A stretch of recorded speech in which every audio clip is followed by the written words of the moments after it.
Bato de la Rosa nagsalita na.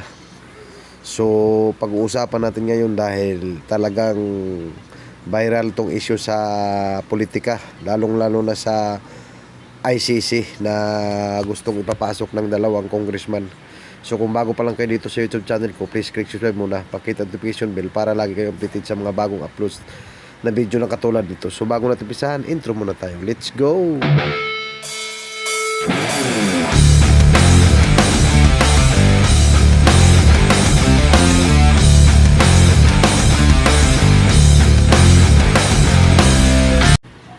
Ayon nga kay Senator Ronald Bato de la Rosa, he feels like he should be ready for any eventuality following President Ferdinand Bongbong Marcos Jr. disclosure that the Philippine government is studying the possibility of returning under fold to International Criminal Court. So yun nga ang sabi ni Senador Ronald Bato de la Rosa. So pakinggan natin yung statement niya. Feel? Ano po nararamdaman niyo? What's running through your mind? Lalo na po kayo po yung PNP chief during the bloody dog war.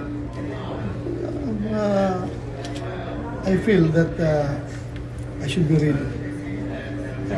I should be ready for any eventualities because the political situation in the Philippines is very, very, very fluid.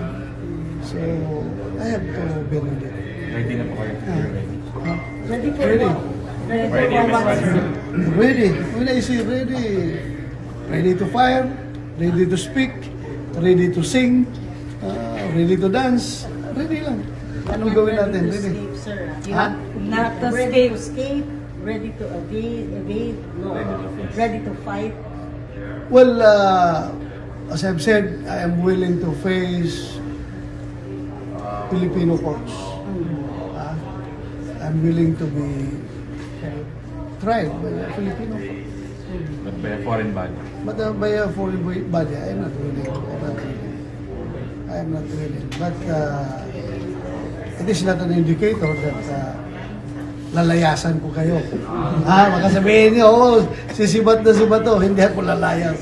Harapin ko yan. Pag sinabi ng ating gobyerno, sinabi nating korte, bato, harapin mo yan, dito ka sa amin humarap.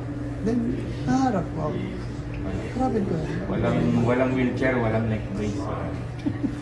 Sila pakakargahin ko kung gusto nila. Sila Sir, hindi mo pakakargahin ko. lalaban, hindi mo Ha? lalaban. Hindi mo lalaban. Walang panlalaban daw, sir. It's useless. Bakit ka, it's useless na fighting the government. Hindi ako lalaban sa gobyerno.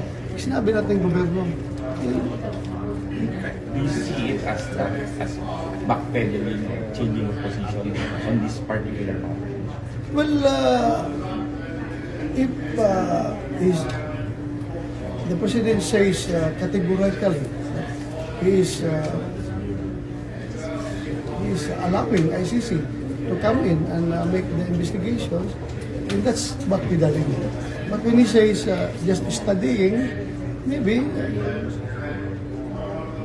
there are a lot of possibilities. Sir, do you think When he says study. So ayun nga, narinig na natin ang payag ni Senador Ronald Bato de la Rosa. PBBM nagsalita na rin. President Marcos declared that the Philippines is studying if it could return to the International Criminal Court. So pag-aaralan pa daw kung papasukin ba talaga tong International Criminal Court sa ating bansa. Yun ang pahayag ng ating Pangulo. So hanggang dito na lang. Maraming salamat po.